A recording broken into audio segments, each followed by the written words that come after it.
Meghan Markle visited Nottingham, England, on Friday for her first official public appearance with her fiancé, Prince Harry. Pool photo by Jeremy Selwyn LONDON. What did the Statute of Rhuddlan in 1284 lay the basis for? Who or what is the Vindolanda? Where is the National Horseracing Museum? Name 2 habits that may start a fight with your neighbor in Britain. These and other rather esoteric questions are what Meghan Markle, the American actress recently engaged to Prince Harry, Queen Elizabeth II's grandson and the 5th in line to the throne, will have to master in order to become a British citizen. Most Britons, even a Prime Minister, find them almost impossible to answer. Ms. Markle, who was raised in Los Angeles, plans to seek British citizenship after she marries Prince Harry, Kensington Palace confirmed. It is a lengthy process that culminates in a tortuous citizenship test that costs about $65 and is typically flunked by only a third to half of the applicants. The announcement prompted some British news outlets to pounce on her apparent ignorance of Britishisms on a television show last year. Meghan Markle quizzed on Britishness suits Dave video by UK TV. She only managed to get a measly 4 out of 15 questions about Britain right, The Mirror, a tabloid, said disapprovingly, adding that she did not know the British word for sidewalk and committed a cultural faux pas by venturing that Vegemite was more popular than Marmite. The word is pavement, and Marmite, a yeasty paste spread for bread, is a national treasure. Vegemite is the Australian equivalent. The Union Jack hanging at Oxford Circus in London. Meghan Markle's entry into the royal family is raising questions about British identity.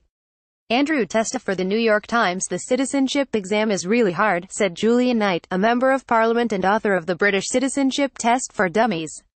We have a really long history, and it could be really difficult to recall everything, he said. Ms. Markle has got to be swatting, he added, using British slang that, as she will someday come to understand, means to study assiduously. She is refreshingly open about how little she knows about her future adoptive country, let alone the British royal family. In her first interview with Prince Harry, shortly after their engagement was announced on Monday, Ms. Markle confessed that she had not been wholly aware of her fiancé's royal lineage before meeting him.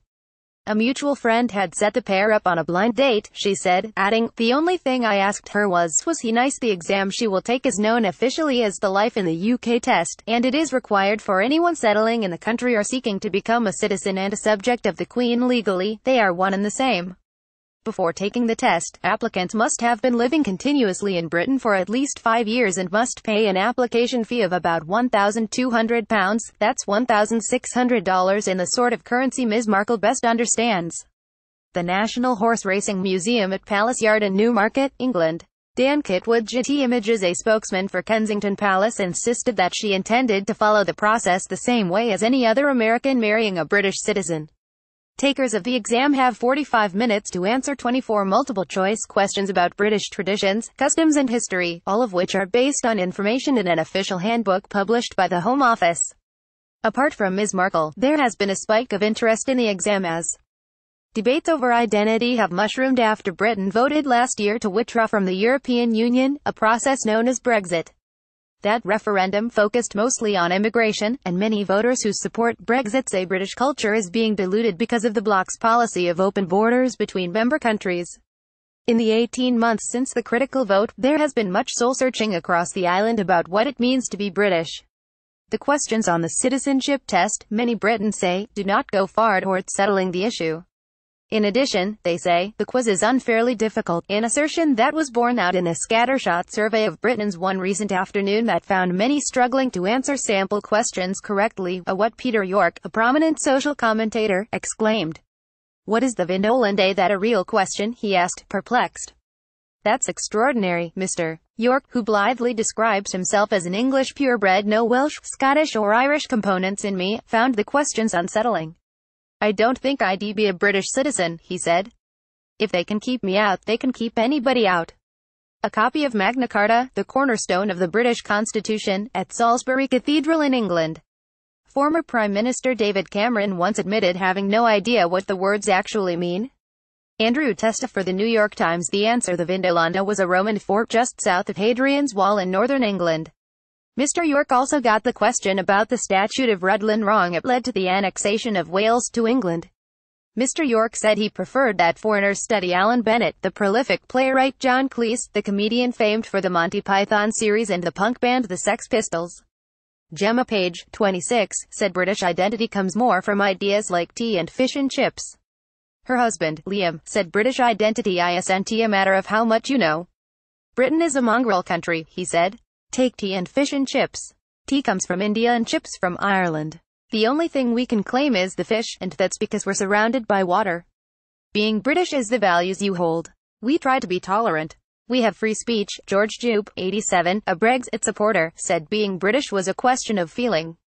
But what makes you feel it, heaven knows, he said, taking leave with a lively cheerio. According to a 2014 survey by YouGov, the pollster, more than half of 18 to 24-year-olds and a third of 25 to 39-year-olds failed the citizenship test. Some respondents answered that Hawaii was part of Britain and that national insurance was used to pay for supermarket home deliveries. Soccer fans lining up last year in front of a fish and chips shop before a Premier League match in Watford, England.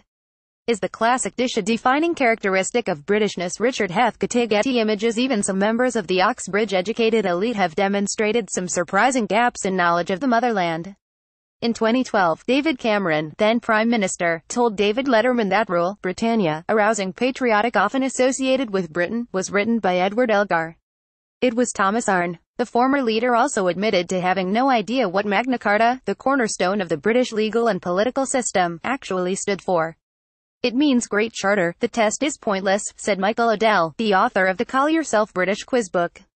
He wrote the book because his publisher, a Dutch citizen, was so upset at failing her British citizenship exam that she commissioned him to look into why it was so difficult.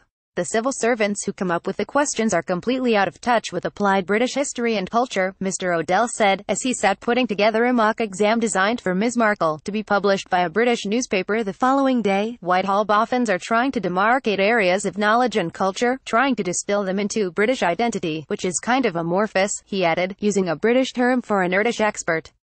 And in spite of an abundance of arcane historical information, Mr. Odell said, there were few questions involving minorities. In one test, he said, there was only one related question: who was the first person to introduce curry in Britain? It was Sake Dane Muhammad, in 1810, who also brought shampoo to Europe.